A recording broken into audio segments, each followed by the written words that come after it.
The morning sun cast long shadows across the dusty streets of Fallujah, as Marine Lance Corporal Sarah Martinez checked her gear one final time. The city had become a maze of danger, where every corner could hide an insurgent and every doorway might conceal an explosive device. Sarah had been deployed to Iraq for 8 months, but nothing could have prepared her for what lay ahead on this particular day in November 2004.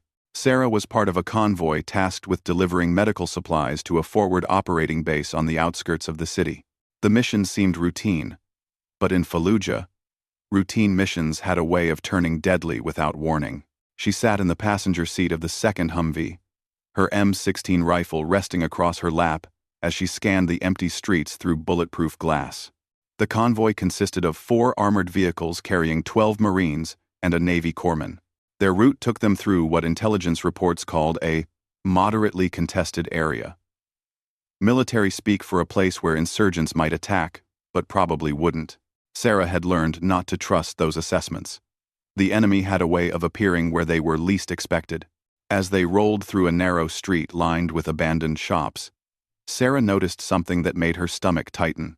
The usual sounds of the city, children playing, vendors calling out, the distant hum of generators, were completely absent.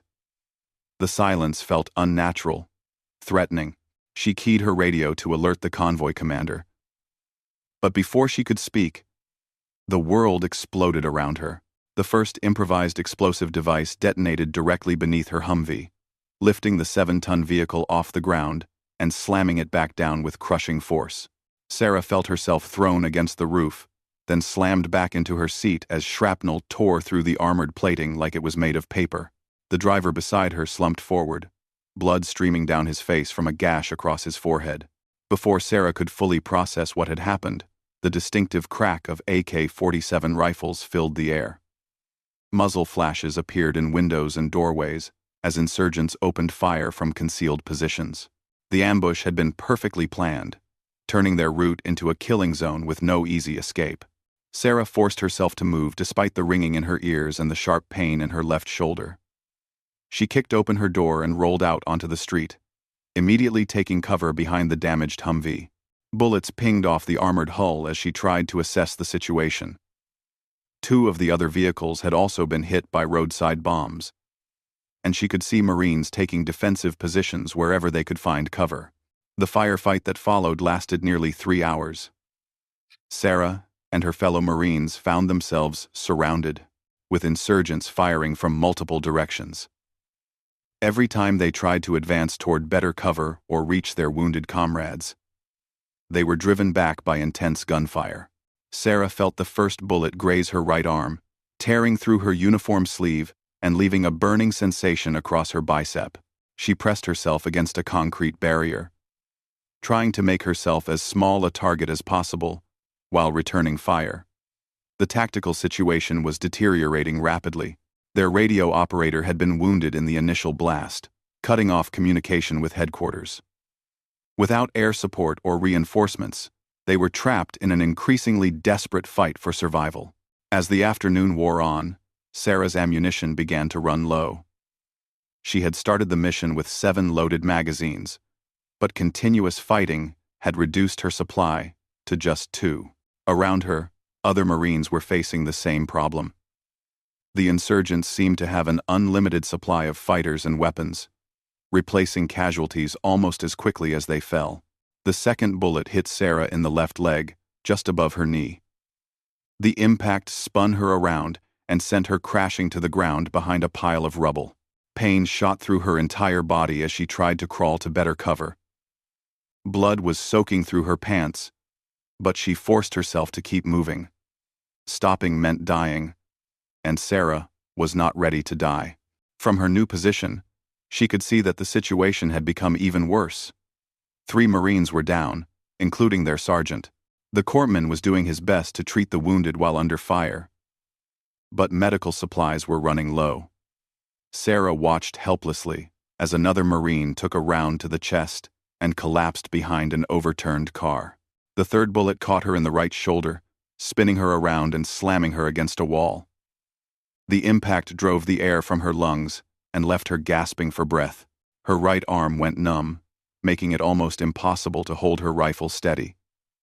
She switched to firing left-handed, something she had practiced but never hoped to need in combat. As darkness began to fall, the insurgents pressed their attack. Sarah could hear them moving closer, their voices calling out in Arabic as they coordinated their assault. She knew they were planning a final push to overrun the Marines' positions. With her limited ammunition and growing number of wounds, Sarah wasn't sure how much longer she could hold out. The fourth bullet hit her in the abdomen, doubling her over in agony. She felt warmth spreading across her stomach as blood began to soak through her body armor. The pain was unlike anything she had ever experienced, but she forced herself to keep fighting. Around her, the remaining Marines were running out of ammunition and options. Sarah's vision began to blur as shock set in from her multiple wounds. She could hear the corpsman calling for her to apply pressure to her abdomen, but her hands seemed to move independently of her will. The sounds of battle became distant and muffled, as if she were listening from underwater. The fifth bullet struck her left shoulder, adding to the growing collection of wounds that were slowly sapping her strength. Sarah slumped against the wall, her rifle sliding from her grasp. She tried to reach for her sidearm, but her arms felt like they were made of lead. The world was starting to fade around the edges. Through the haze of pain and blood loss, Sarah could see insurgents moving toward their position. The Marines' defensive perimeter was collapsing, as wounded fighters were unable to maintain their positions. She forced herself to grab her rifle one more time, knowing that every shot might mean the difference between life and death for her fellow Marines. The sixth and seventh bullets hit her almost simultaneously, one in the right leg and another in the left arm. Sarah's body gave out completely, and she collapsed onto the dusty ground. Blood was pooling beneath her as she struggled to remain conscious. The sounds of battle continued around her, but they seemed to be coming from very far away. As darkness closed in, Sarah heard the distinctive sound of helicopter rotors in the distance. Whether it was rescue or reinforcement, she couldn't tell. All she knew was that she had done her duty, fighting until she could fight no more. The last thing she remembered before losing consciousness was the face of the corpsman leaning over her, his lips moving as he spoke words she could no longer hear. When Sarah regained consciousness, the world had changed completely. The sounds of gunfire had stopped, replaced by an eerie silence that seemed to press down on her like a physical weight. Her body felt like it was on fire, every nerve ending screaming in agony from the multiple bullet wounds she had sustained during the firefight. She tried to move but found that even the slightest motion sent waves of pain coursing through her damaged body. The first thing she noticed was that she was no longer where she had fallen during the battle. Someone had dragged her into what appeared to be the ruins of a bombed-out building. Concrete rubble surrounded her makeshift hiding place, and shafts of sunlight filtered through holes in what remained of the roof above. Sarah's military training told her that moving a wounded person without proper medical equipment was dangerous, but she was grateful to whoever had gotten her out of the street. As her vision cleared, Sarah saw the corpsman, Hospital Corpsman Second Class James Rodriguez, sitting against a wall nearby. His face was pale, and she could see blood seeping through a makeshift bandage wrapped around his left arm. Despite his own wounds, he had somehow managed to drag her to safety and had been watching over her while she was unconscious. Rodriguez noticed she was awake and crawled over to check her condition. His medical bag was mostly empty, the supplies exhausted during the long firefight. But he still had a few bandages and a small amount of morphine. He whispered that they needed to stay quiet because insurgents were still searching the area for survivors from the Marine unit. Sarah learned that the ambush had been devastating. Of the 12 Marines and one corpsman who had started the mission, only she and Rodriguez had survived. The others had either been killed during the initial attack or had died from their wounds during the prolonged firefight. The enemy had eventually overrun their position. But somehow, they had missed the small alcove where Rodriguez had hidden Sarah's unconscious body. The pain from her wounds was constant and overwhelming. Sarah counted at least 7 separate bullet holes in her body, though some might have been exit wounds from the same bullets. Her left leg was completely numb, and she suspected that one of the rounds had damaged nerves or blood vessels. Her abdomen was swollen and tender, indicating possible internal bleeding that could prove fatal without immediate medical attention. Rodriguez did his best to treat her wounds with the limited supplies he had remaining. He used strips torn from his own uniform to create additional bandages and applied pressure to the wounds that were still bleeding actively. The morphine helped dull the pain somewhat, but Sarah could tell that her condition was deteriorating. Without proper medical care, she knew she had perhaps hours rather than days to live. Despite their desperate situation, Rodriguez refused to give up. He explained that he had been trying to establish radio contact with friendly forces, but had been unsuccessful so far. The radio in their Humvee had been destroyed in the initial explosion, and his handheld radio had been damaged by shrapnel during the firefight. Still, he continued to try different frequencies, hoping to reach someone who could coordinate a rescue operation. On the second day of hiding in the ruins, Sarah's condition worsened significantly. Fever set in as her body fought to combat infection from her multiple wounds. She drifted in and out of consciousness, sometimes unaware of where she was or what had happened. During her lucid moments, she could see the worry in Rodriguez's eyes as he monitored her vital signs and tried to keep her stable. The corpsman had found a small cache of bottled water in the ruins, probably left behind by civilians who had fled the fighting. He used most of it to clean Sarah's wounds and keep her hydrated, rationing the remainder carefully since he didn't know how long they might have to remain hidden. Food was non-existent, but Sarah found that she had little appetite anyway due to her deteriorating physical condition. Insurgent patrols passed by their hiding place several times during the second day. Sarah and Rodriguez remained perfectly still, hardly daring to breathe as armed fighters searched through the rubble looking for survivors or valuable equipment. On one occasion, an insurgent came within 10 feet of their hiding spot, but failed to notice them concealed behind a fallen concrete slab. By the evening of the second day, Sarah was barely conscious. Her pulse was weak and irregular, and Rodriguez could see that she was going into shock from blood loss and infection. He had used the last of his medical supplies and was doing everything he could to keep her alive. But without proper medical facilities and blood transfusions, he knew she was dying. Rodriguez made the difficult decision to risk exposure by attempting to signal for help. Using a small mirror he had found in the rubble, he tried to reflect sunlight toward what he hoped were friendly aircraft flying overhead. It was an enormous gamble because insurgents might see the signal as well, but Sarah was running out of time. During the night, Sarah experienced what she later described as an out-of-body experience. She felt herself floating above her wounded body, watching Rodriguez as he continued his vigil beside her. The pain seemed to fade away, replaced by a strange sense of peace and detachment. She could see her own pale face and the blood-soaked bandages that covered her wounds. In her delirium, Sarah began to see faces from her past. Her parents appeared to her, along with her younger brother who had died in a car accident 3 years earlier. They seemed to be encouraging her to let go, to stop fighting and accept the peace that death would bring. For a moment, she was tempted to give in to the overwhelming fatigue that threatened to drag her into unconsciousness permanently. But something deep inside, Sarah refused to surrender. Perhaps it was her military training, or simply her stubborn personality.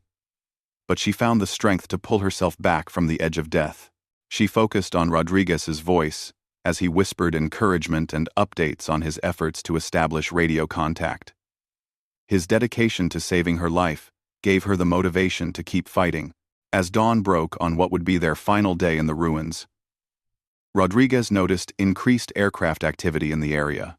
Military helicopters were flying search patterns over the city, and he could hear the distant sound of vehicles moving through the streets. He dared to hope that a rescue operation was underway. But he also knew that time was running out for Sarah. Sarah's breathing had become shallow and labored.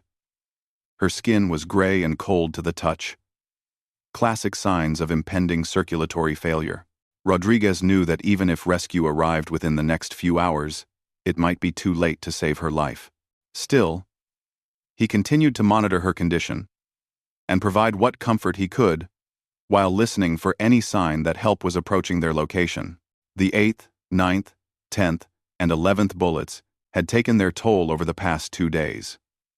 What had started as survivable wounds had become life-threatening injuries complicated by infection and blood loss.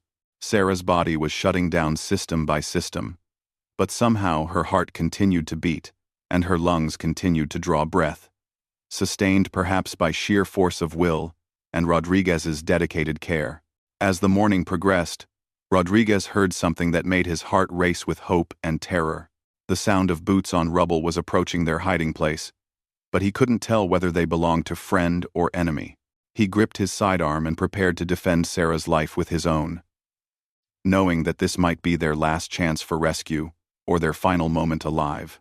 The footsteps grew closer, accompanied by low voices speaking in English with distinctly American accents.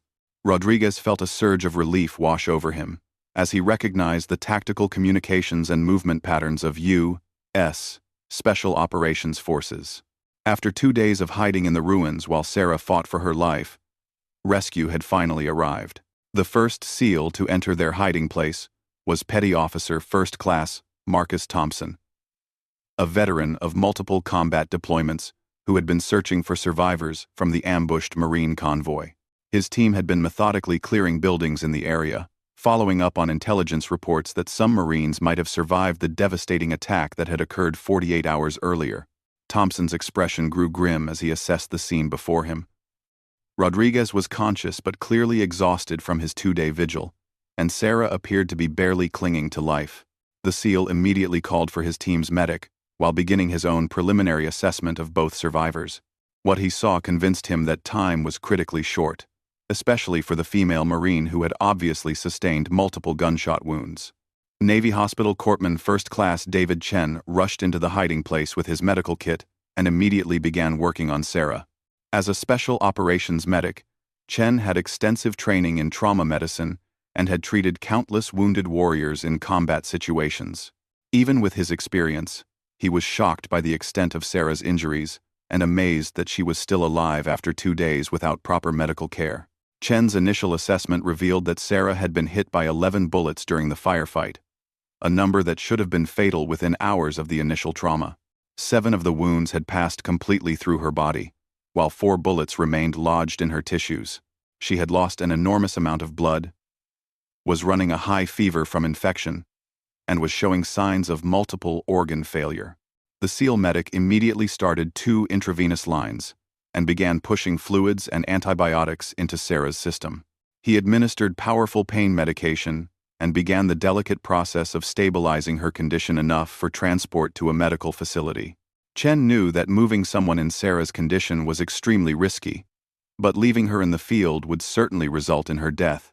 While Chen worked on Sarah, other members of the SEAL team secured the area and established communications with their headquarters. They reported finding 2 survivors from the Marine convoy and requested immediate medical evacuation. The team leader, Lieutenant Commander Ryan Walsh, coordinated with air support to bring in a helicopter equipped with advanced life support equipment.